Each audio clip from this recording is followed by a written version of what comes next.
like to introduce Cindy Matt and DeWayne Hayes, and they're going to talk about what is that again? Bonita Springs. Bonita Springs. Okay, this is a map map of our Bonita Springs. I don't know if you can tell too much, but if you can see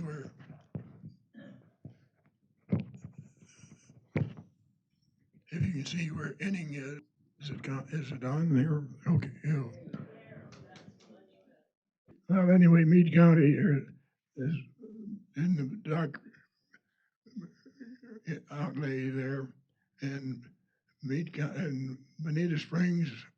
If you can see where Inning is, if you know where Inning is, well, Bonita Springs is about 9 miles straight south of Inning, and about 5 miles south of that, or 6, is the Belle Fourche River, and then another couple, 3 miles to get to Elm Springs. So it's about 70 miles from Sturgis to Bonita Springs.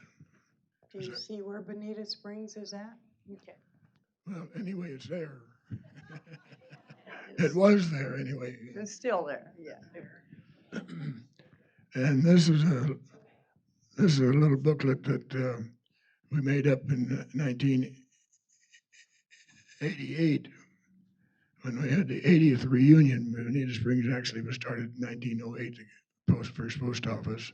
Some people come before and a few homesteaders, but it was homesteaded. My mother homesteaded there in 1907 and my dad in 1909. And there isn't much left of it anymore. We'll show you what's left of it at the end of the program here. But back in 1995, Mrs. J.L. Baker, and some of you may know who she is, they lived in Sturgis in the later years, and he was in the courthouse in some kind of position. And their daughter, Bernice, married Francis Langan, who was the mayor of Sturgis for several years. So that's kind of the tie-in here. But in 1975, she wrote this article that was printed in the local newspaper when Sturgis still had newspapers. The history of Bonita Springs starts with a store opened by I.R. French, who secured the position of postmaster and evidently opened the store in the summer of 1908.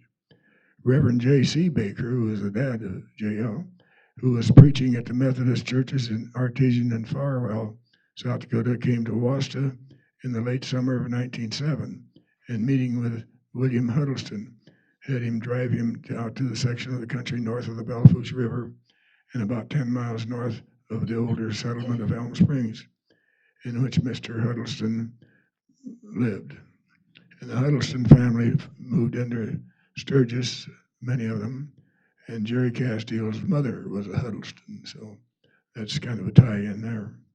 And her brothers, Roger and Bill Huddleston, lived in the area for years.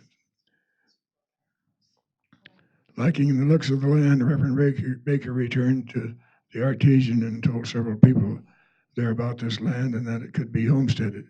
Later on that fall, a number of 14 or 16 people came out together and looked at the land over. And I don't know if my dad was part of the 14 or 16, but he was from the Artesian area. Reverend Baker was given the first choice of the land and looked over and filled the southwest quarter. A small creek running through the quarter held several small springs, and L.C. Smith, who was one of the members of the party, gave the name Bonita Springs to this location. The name Bonita translates into Good Springs. Mr. French adopted this name when he applied for a postmaster position. The store was 1 mile north and a half mile east, 1 mile north and 1.5 miles east where the present Bonita Springs Church is now located. On August 3rd, 1909, Miss Rez Palmer of White Lake started the first issue of the Bonita Springs Reporter in a 10 by 12 shack just across the road from the French store. And practically every community in those days had some kind of a newspaper, and Bonita Springs had one, and I'll show you a picture of the building there later on. Reverend Baker had in late 1907 been transferred to the pastorate of the church in White Lake. In early spring of 1908, with his wife and son J.L. Baker, moved out to the homestead at Boneita, where his wife and son lived for 8 months while he commuted 4 or 5 times during the summer from White Lake. The father of Miss Palmer was editing the paper at White Lake, and they persuaded J.L. Baker, who had at this time filed a homestead 4 miles east of Bonita's store, to buy up his possession by given. Later on in the fall of 1909, Reverend Baker and family came out and settled permanently at Bonita in the fall of 1909. J.L. and his wife Emma, who came out to Bonita in August 1910, operated the Reporter until about 1917, when it was leased to Florence Morrison, who ran it for a time. Then it was sold to Clyde Gaffin, who was operating a newspaper at Chalk Butte. And the Chalk Butte newspaper ran for several years, and then they finally sold it to one of the 2 weekly newspapers that was in Sturgis at the time.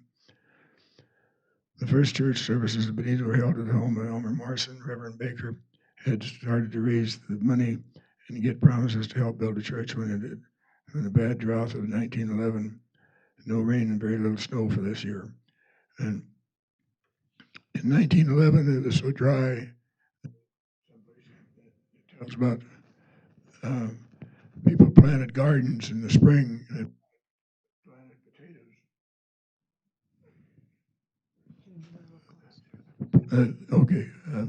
They planted potatoes in the spring, and it was so dry that in the fall they dug up the potatoes to eat because it hadn't sprouted or anything. And and a lot of people that had homesteaded there. I don't know. A lot of people that had homesteaded there, they left the country then, and they either gave their land away or sold it for very few dollars, maybe less than $1 an acre, compared to what it brings now, so a few $1,000s an acre. But it ran a lot of people off, and they know what dry years are. In 1911, our French sold the store to the Limbo sisters. It has moved 1 mile south of their homestead, and the Reporter was moved at the same time. The store was operated under the name J&J Limbo. One of the girls secured the job as postmaster. However, the store caught fire in late 1912 or early 1913, and along with its contents was burned to the ground.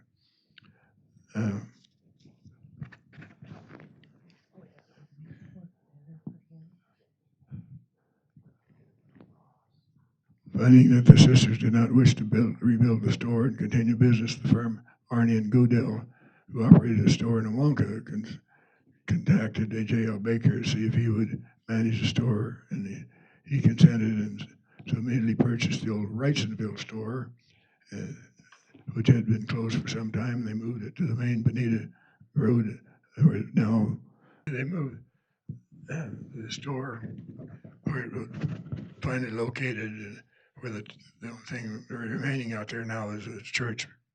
But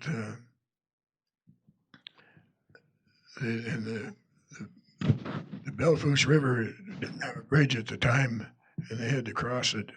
And most of the materials and things that they brought in, they went to Wasta.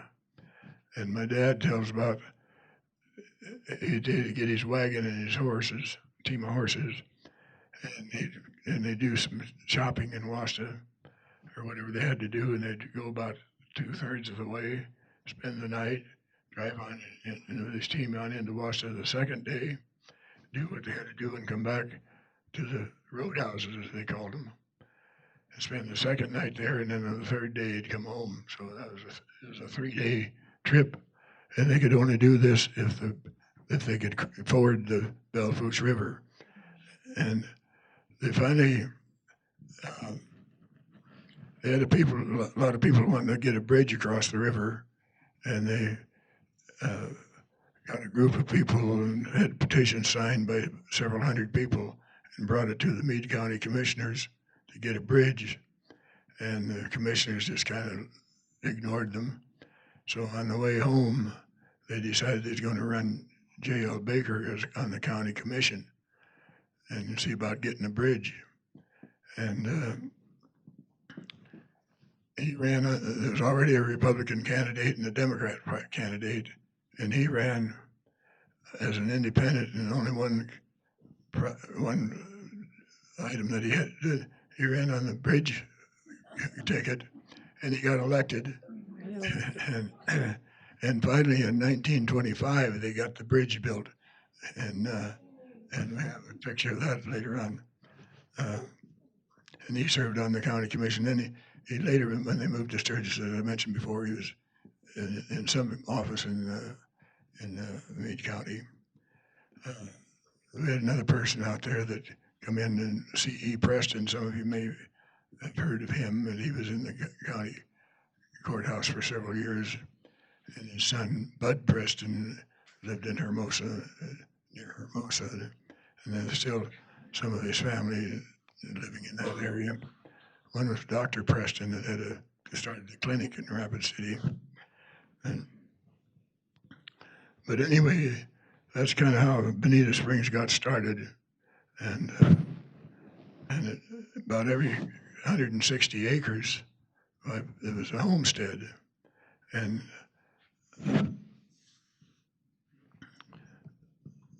of course, they found out that it was pretty tough to make a living out in that country with 160 acres. My dad was kind of fortunate. He came from artesian areas, as mentioned, in 1909. And most of the flat land was taken up, so he got some land that was rough. And so instead of 160 acres, he was able to homestead 320 acres. So he had a larger place. Plus, right next to him was a school section of 640 acres that he was able to rent and lease from the state.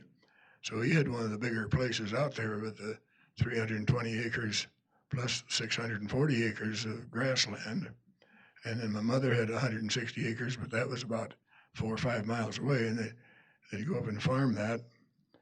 And the person out there, Meade Corwin, had been buying some land, and my mother's 160 was right in the middle of his land, and he wanted it, and she wouldn't sell it to him. And finally, there was 160 acres come available pretty close to join the school section. And he went in and he bought that.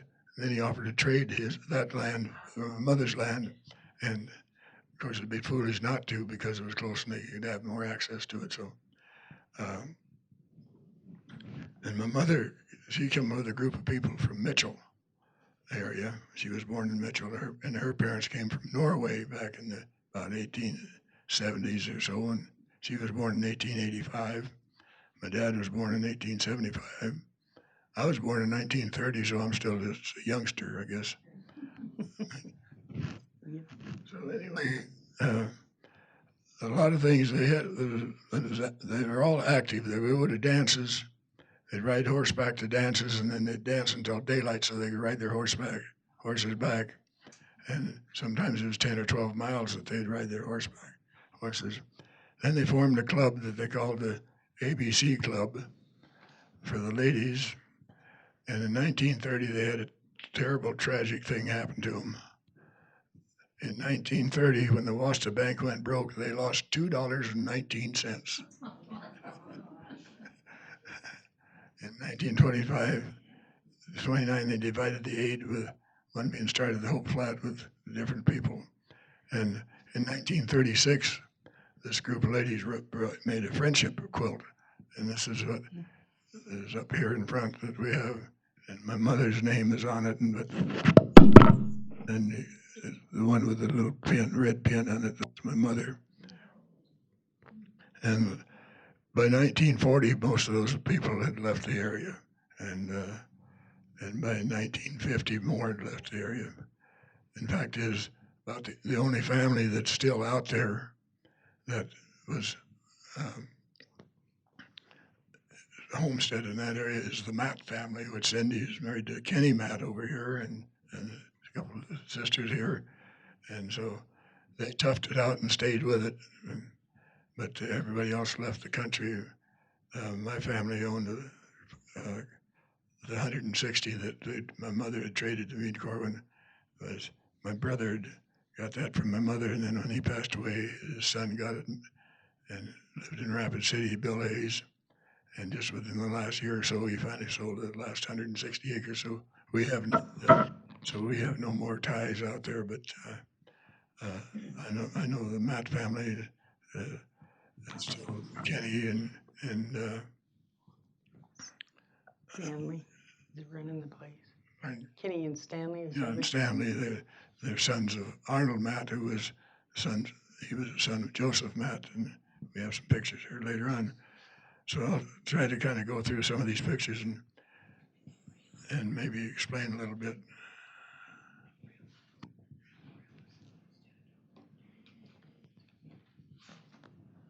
Okay, that was the Bonita Springs store that was moved down finally to the present location, and as the picture shows, the sketch shows back there, that's how it was, and it burned in 1943 and never reopened.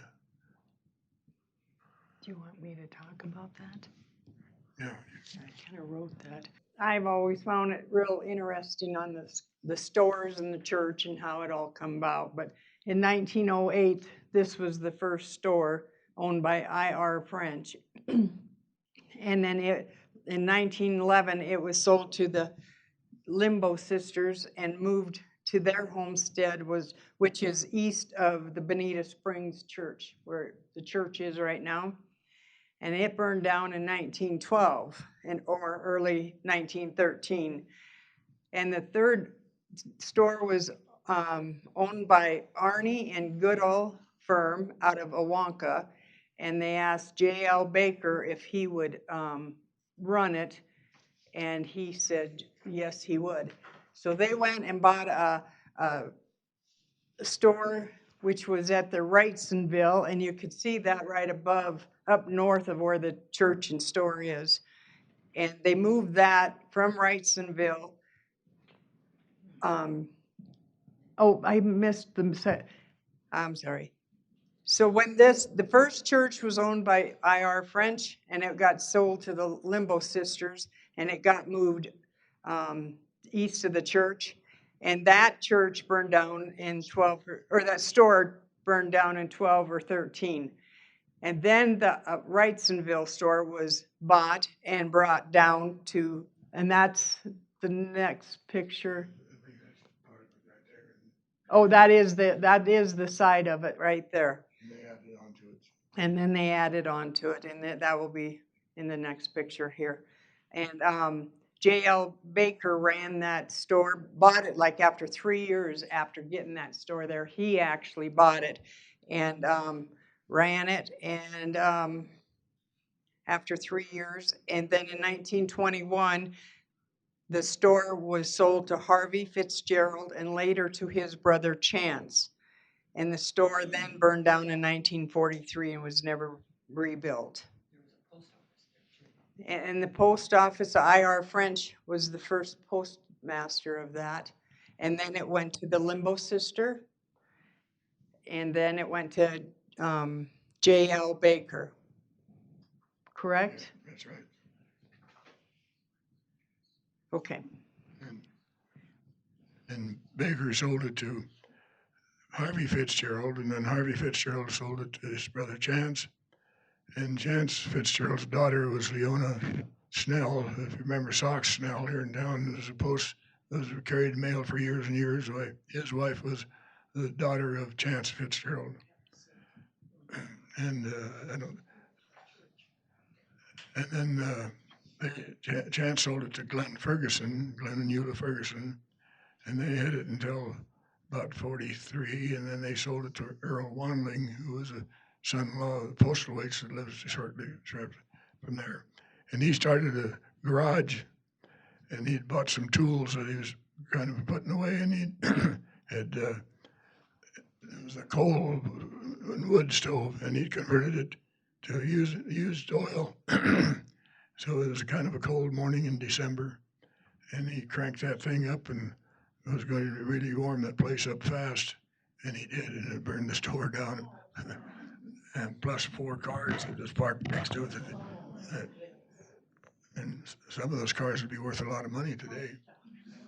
And then it was never reopened after that. Kind of a sad side story. Of course, in 43, while the war was going on, and I'd worked that summer driving a tractor pulling the combine. I was 13 years old, and I made $4 a day, I think it was, or something like that. So I'd bought a war bond. Everybody wanted to buy war bonds, and so I bought a $25 war bond for $18.75. But it didn't get signed, and then the store burned down, and for some reason or other, I wanted to make sure I got that signed. So this Earl Wandling was coming. His parents lived in Rapid, plus his wife lived in Rapid, and so I was going to go in with him and go to the Rapid City Post Office to get it signed. Well, a storm hit, so I was there for about a week, and I suppose I spent $50 getting that thing signed. I had a little money in the bank from driving the tractor on the combine that year, so it wasn't a very profitable situation for me.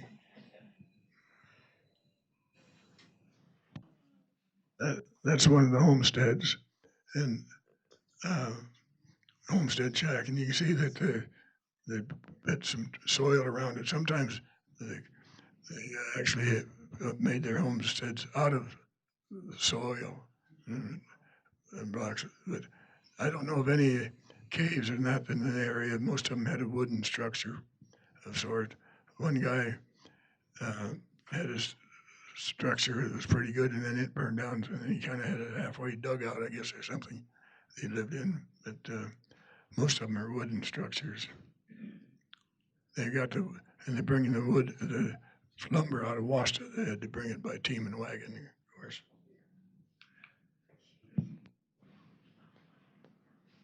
Okay, this is one of the homes. This would be an uncle and aunt to the Matt family.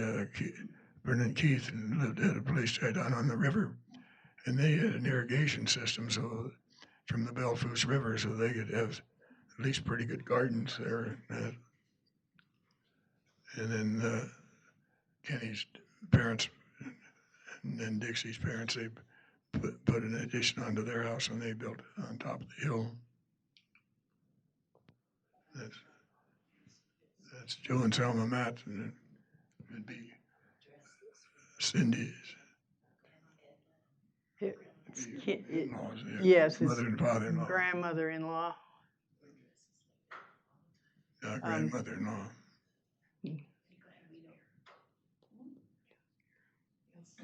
That is Probably about a 28. In the 20s, evidently they were quite successful because most of the people bought new cars in the 20s.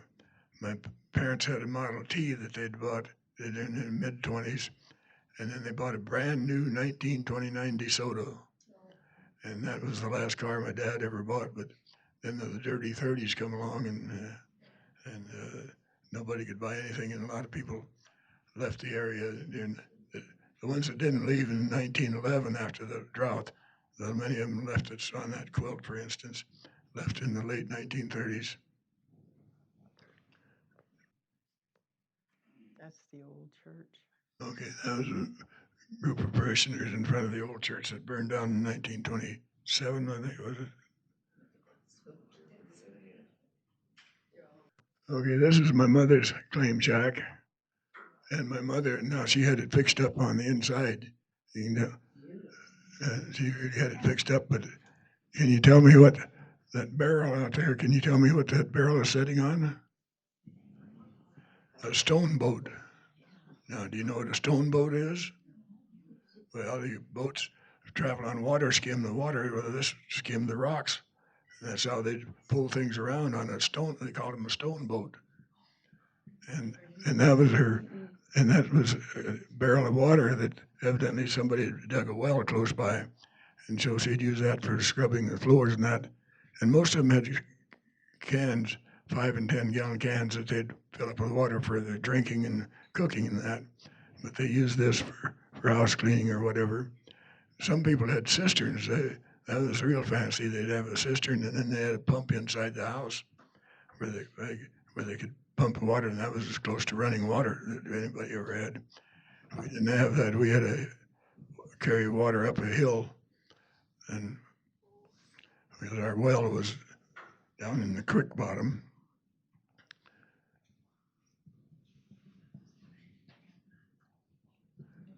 But you know, that was probably everyday dress like that. They dressed like that. And,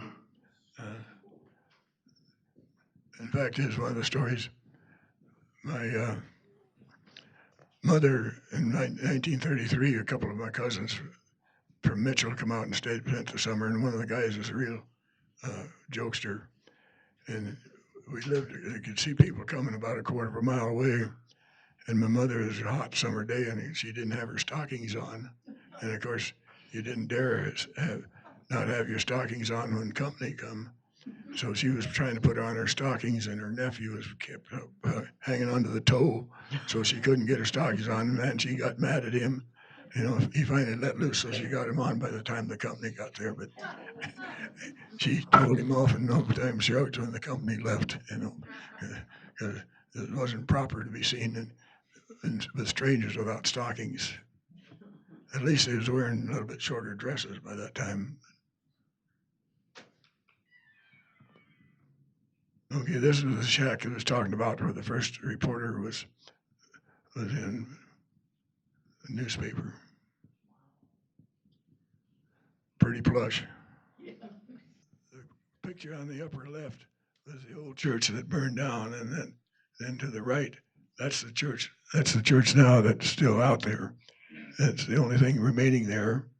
They still have a few funerals. They had a funeral, their burial there just a couple of months or so ago. Is there a cemetery there? Oh yeah.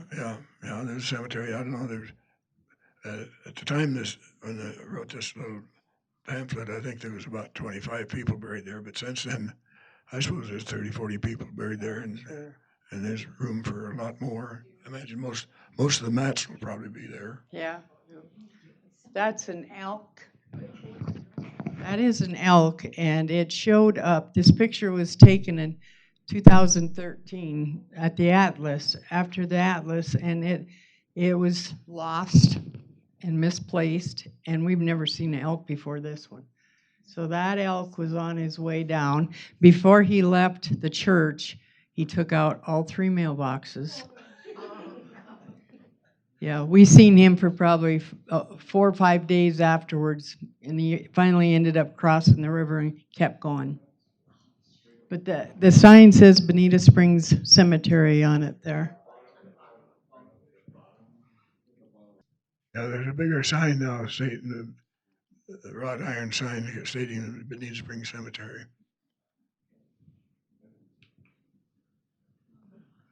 There's some of those school kids, and in the area they had district number 7, and there were 4 schools in that district, 1-room schoolhouses. And my dad was treasurer of it for years and years. Amanda Newsom was secretary, and Homer Mann, that lived southeast of Whitehall, was president. And they'd meet on occasion. There were actually 4 schools, 1-room schoolhouses. Homer Mann School, and then they got to the Cowan School, and then about 1.5 miles north of our place. We lived 4 miles straight east of the Boneita Springs store. About 1.5 miles east was a school called the Hillcrest School that my brothers and sister went to for some time. But by the time I started grade school in 1936, well, that was closed, so I went to the Boneita Springs School.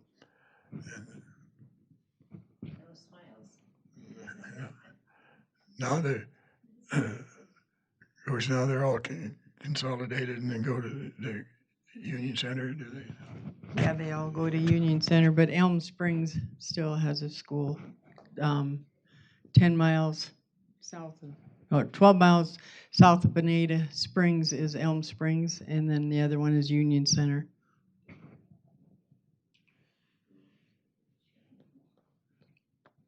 Some more school kids.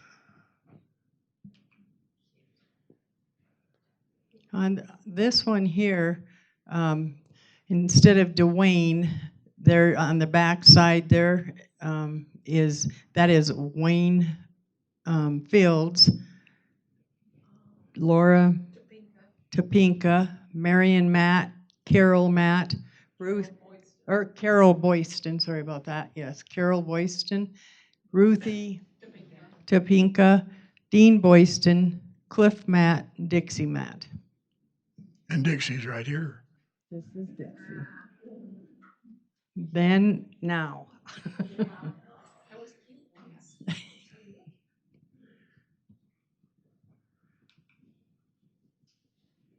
This is one of my uncles, Harry Lassegard, and he was out there for a while, and he married Jenny Limbo, and of the J&J Limbo store, and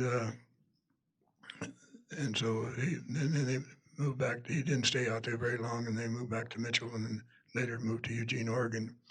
But Limbos, there's still some Limbos in this area from Charlie Limbos, and Emma Aldrin was a Limbo, and so although we're not related, we share the same cousins because Harry and Jenny had about 5 or 6 kids.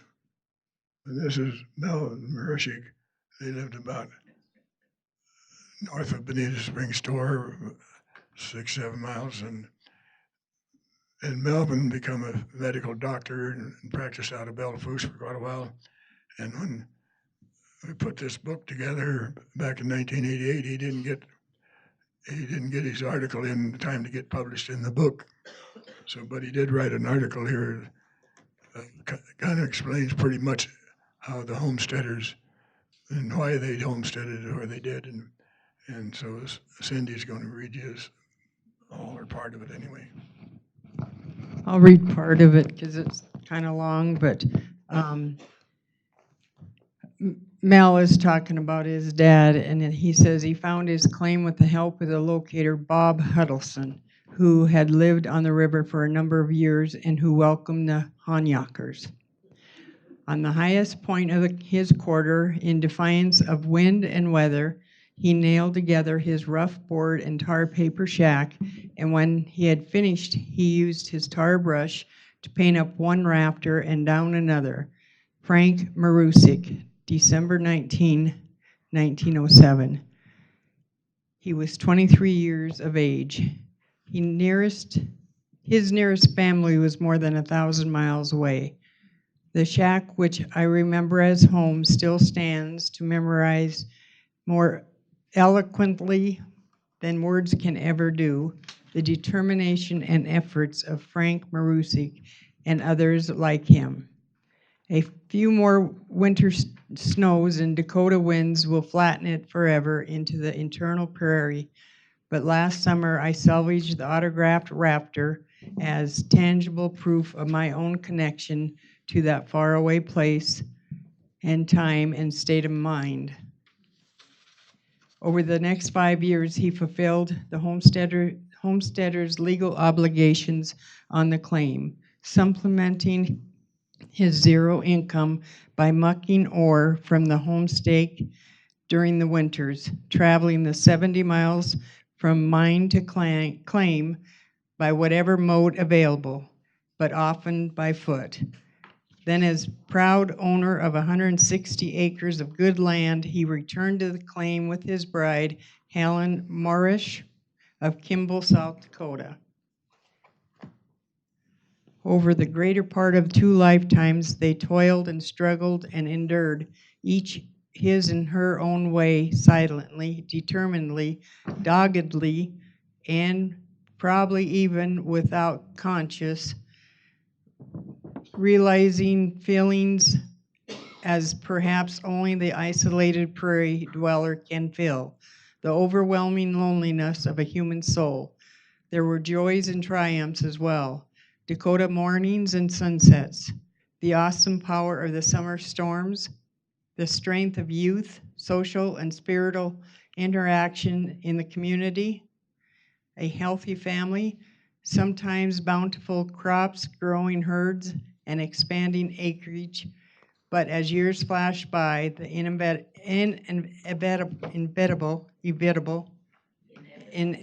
yeah, thank you. That it was an unequal contest between the puny men and the invincible nature. Only one outcome was possible. Some saw their dreams wither and die under rainless skies and broiling sun, departing in poverty and bitterness to continue the struggle in another place, often learning too late that the dreams are where their heart is and that relentless pursuit seldom catches up to them. Others adjusted their hopes and expectations, bowed their heads to the wind and the weather, and waited patiently for next year, which could be the same or better or worse. Some as everywhere, mostly by luck and good fortune, but also by perseverance, good planning, and hard work, realized or exceeded everything they had hoped for, and to them Dakota land never lost its beauty and allure. But these were few indeed compared to the whole. Sons and daughters of the homesteaders were shaped and molded by the harsh land and the attitudes of their parents and reacted accordingly. The majority departed to find something better for themselves, usually with the blessing of their parents. So that today, wherever one might travel in his great restless land of ours, it is usual occurrence to encounter friends or relatives or someone that has homesteaded in South Dakota. Many who left learned belatedly that there is nothing better than life is where one finds it, and if there is any secret about success or contentment, it is learning to accept what one has found. Simple indeed, but profound and so difficult for some to learn. And now in 1988, grandchildren and great-grandchildren of the homesteaders carry on the Boneita country. Perhaps the passage of generations has tempted them with the patience and the fortitude necessary to appreciate the grandeur of the land, but more likely the attitudes resemble those of the adventuresome ancestors and of the youth everywhere, whose horizons have no limit. Okay. I have a letter here that Fred Lapp wrote to his wife, and she had to go to New Underwood to the hospital for have birth to the baby because she had some complications, and this was in October of 1914, and he writes his letter, Dear Nellie, I'm going over to Boneita tomorrow, so I'll drop a few lines this evening. I'm making fence and it's hard digging. One of the pigs got crippled, so we butchered it.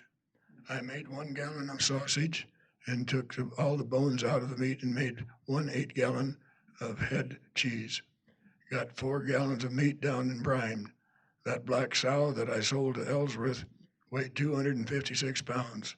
The old white sow is doing fine. I wish you could come home next week. Batching is getting stale. I got home that night. I got out of a Wonka about 12 miles in a Model T Ford when the wind began to blow and nearly blew the rig over. I never was colder in my life. Put the 2 blankets over my head, but the wind penetrated right through. Arriving home at 4 o'clock in the morning. Of course, it didn't have heaters in the cars in those days. And he wanted her to get home, but 2 weeks later, he wrote another letter. Dear Nellie, I'll drop you a few lines to let you know we're still holding down the shack. Burl Ainsworth is going to town tomorrow, so this letter will reach you Thursday morning. I received a letter from Harry Gandy, and he wants to see you in regard to that land. He said you had to go before the land office and make some arrangements for your desert yearly proof. He gave you 30 days. If not, they'll drop the isolated track. Tell Harry I'm working on the desert now. Ernest Ainsworth's land is to be sold in December, listed at not less than $2 per acre.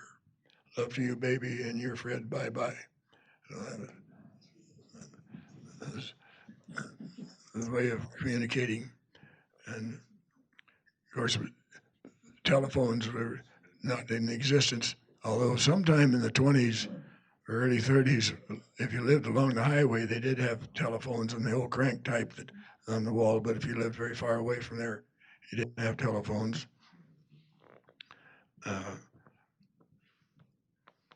But they did have a lot of activity, and they'd go to, I mentioned earlier, they'd go to dances. And then in the 30s, they had a traveling show, they called it the M&M shows. And they would set up a tent in Chalk Butte, which was about, well, it was north of Union Center. And they'd have 3 nights of shows, live shows. And so we always went to all 3 of them. And my dad was bald-headed, and every year the guy would come in during the kind of intermission, and he'd holler up to the guy on the stage and say, "All gone, all gone." They'd say, "What's all gone?" He said, "The hair off this guy's head." And they pulled that every year for years on him. Then they'd set up again, I think in Marcus, but after World War II, they never did come back again. And then at Bonita Springs, they would have somebody from Rapid City who would come out and put on movies. And it had an old garage there that did, and they had folding chairs, and then, of course, black and white movies. So they'd have that in the 30s. So, and there was always card parties going on, and people visiting. And my mother always had some canned pork and mashed potatoes. So if anybody showed up, she could go to the cellar, which we didn't have a refrigeration, we didn't have electricity. We'd go to the cellar and get a quart of canned pork and stir that up with mashed potatoes and gravy, and man, that was a meal that for a king. I still like canned pork or canned beef. And then, of course, as I mentioned earlier, the 20s was pretty profitable, evidently. But then the 1930s come, and after Roosevelt got elected, he started the WPA, in which they built a dam about 1.5 miles east of Bonita Springs. And many people worked on the dam and got a few dollars, and then if they furnished a team of horses, they got an extra $1 a day or so. And a lot of people worked on that. A lot of young girls was in the NRA, and my sister Lucille was that, and they had that in White Owl. In town, they had the WPA, which is Work Projects Administration, I think.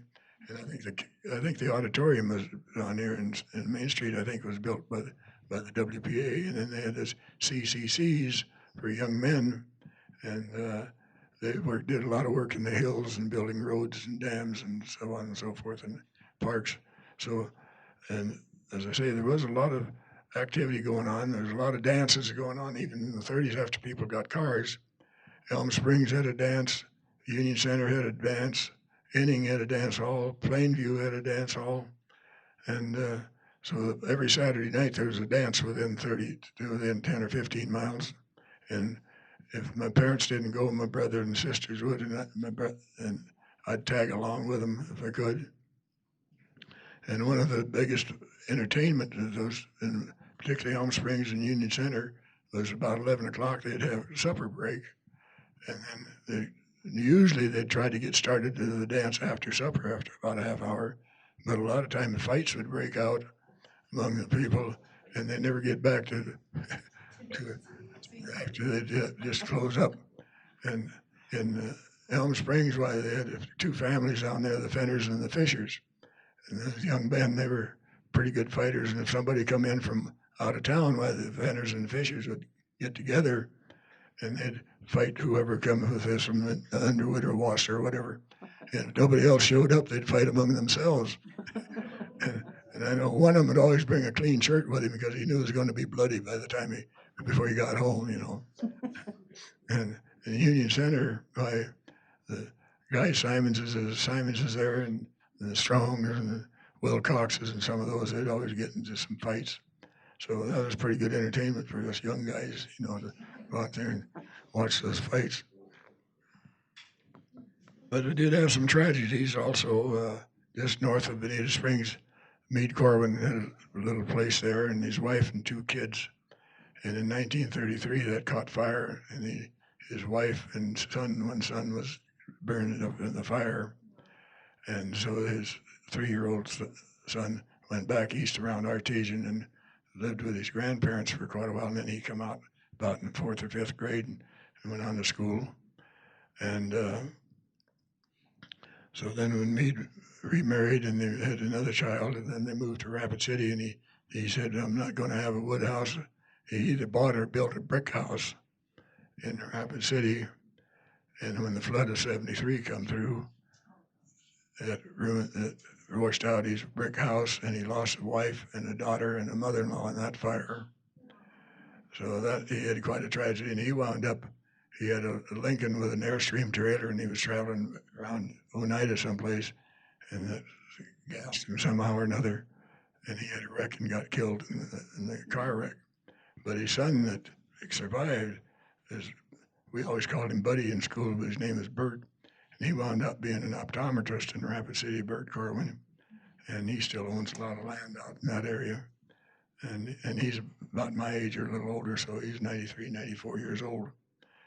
But we did have tragedies. We had a few accidents, guns, people getting killed, and of course, they didn't have doctors.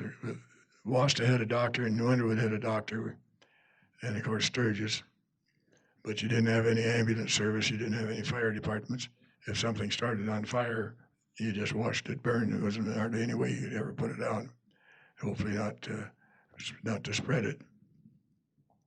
Now, of course, they have a great ambulance crew out there, which Cindy's been very active in that and getting the ambulance crew started and still going. And they have, and in practically every community has some kind of a fire department now. So if they have a fire, well, they'll come in from all over with fire trucks and that. So they don't have much as damage as they used to, because then it just kind of let it burn. Nobody had, we had 5 bedrooms and a bath. And that's about what everybody else had. You didn't have bathrooms, didn't have running waters, didn't have electricity. Finally, in the early 60s, they finally got the REA through there and the telephones and that. But so things have changed a lot, and it's good to do the hard work of a lot of people now, such as the Matt family that's still out there. They're the only family that's still there from the old timers. Some of the other communities have some siblings and grandkids and great grandkids that are around Inningan and Elm Springs and that have been there for years and years. But Boneita Springs only has the Matt family that's still around. But we always, even though we're not living out there anymore, we always have some fond memories, and we never lacked. We were all poor, but we didn't know it because we didn't have anybody, no welfare people to tell us that we were poor, like you do now. And so, but everybody was in the same boat. So, and the main source of income, well, in the 30s, I didn't realize there was such a thing as a harvest. I knew you planted the grain or the corn or whatever, and you cultivated it or took care of it, and then you'd probably mow it for feed later. But it wasn't until about the early 40s when they started having harvesting, and I was almost a teenager before I realized there was a third part of farming. You planted and took care of it, cultivated it, whatever, but I didn't realize there was a harvest because we didn't have such a thing. But I was out there a few weeks ago, and I've never seen the country look so good as it does this year. It's really looking great. It's green right now. This morning it was green. I couldn't believe how nice it looked. So any questions? Do you have something else? Do you want to finish the pictures? Maybe we'll finish the pictures here. Is that okay, DeWayne? Oh, yeah. That was Esther Marashek wrote a couple of books. Cindy has copies of them here. That's Dr. Marusik's sister. Yeah.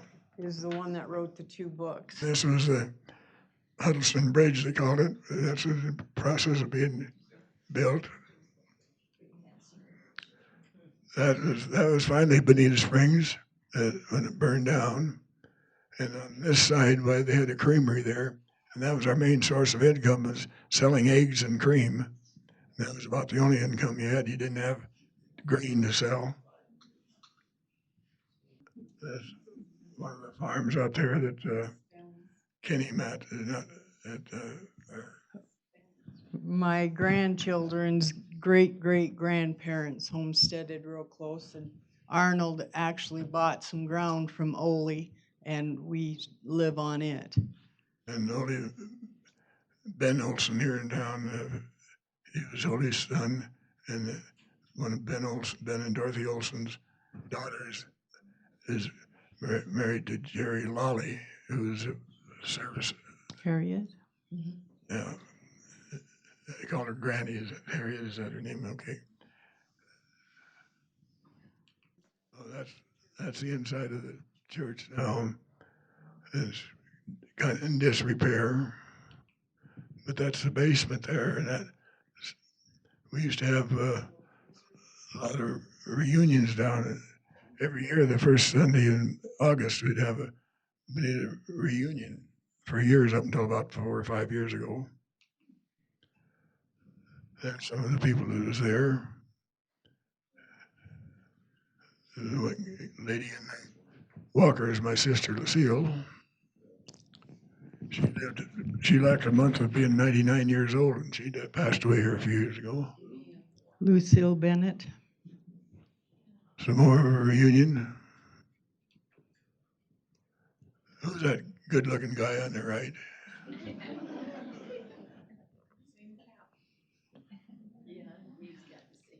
Yeah, that's my. This was a reunion, and that probably was. We had a big reunion in 2008 for a 100-year anniversary, and then the one in 1988 when they had the 80th reunion when we put this little pamphlet together. And that is my husband, Kenny Matt, and my grandson, Aaron Olson, and David Finn, my nephew, and we donated a bench and some walking stones. And the reason I put this picture in there is because that Aaron Olson, he's 18 years old now, but he is still in the Boneita Springs picture, you know. He's lived with us for a long time, and he mows the cemetery and helps out with the church and stuff. And he recently turned 18, and he lives in Rapid, but his great-great-grandparents homesteaded out there. More.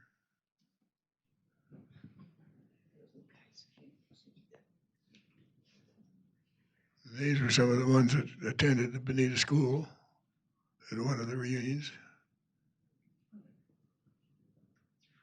That's Freddie Ferguson, our mailman that just passed away not too long ago. And that's what's left of Boneita Springs store. That's still standing That is there. it, and it's still standing.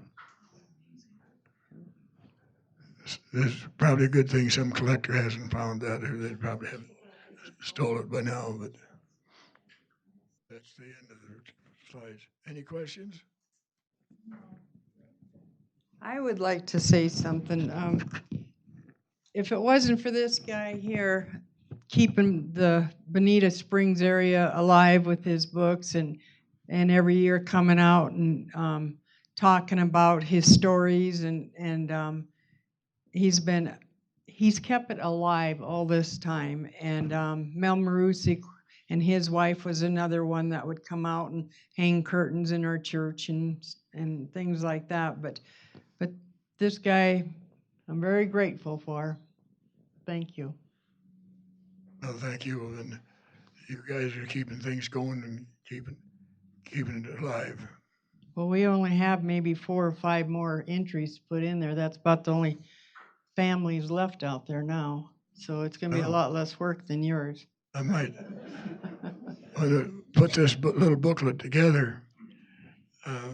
I was living in northern Minnesota at the time, and I talked to my sister, Lucille, and I said, well, you're going to have this 80th reunion. Maybe you could get some stories of some of the old timers.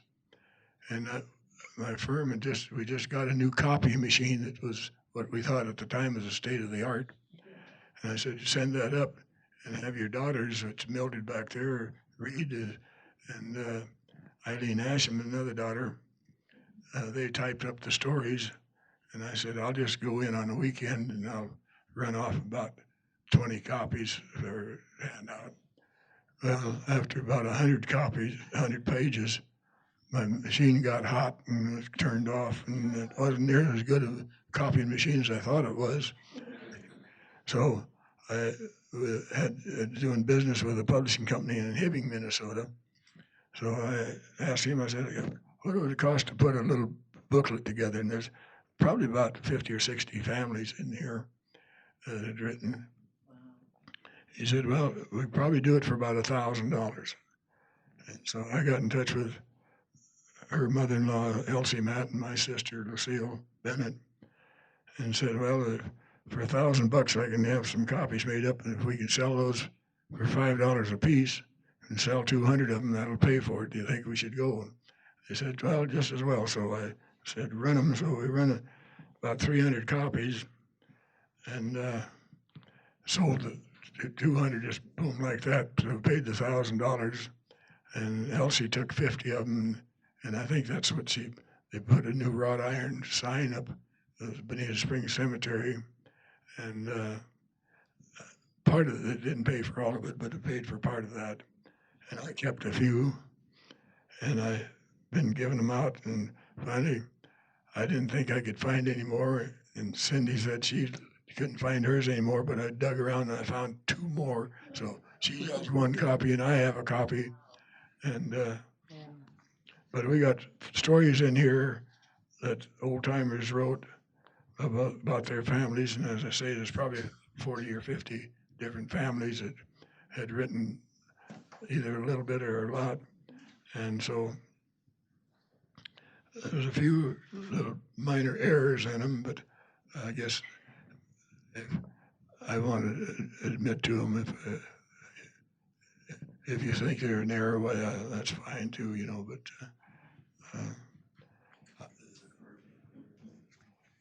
anything else? What time is it? It's 1:05. Oh, well, thank you for attending and thank you for listening to it.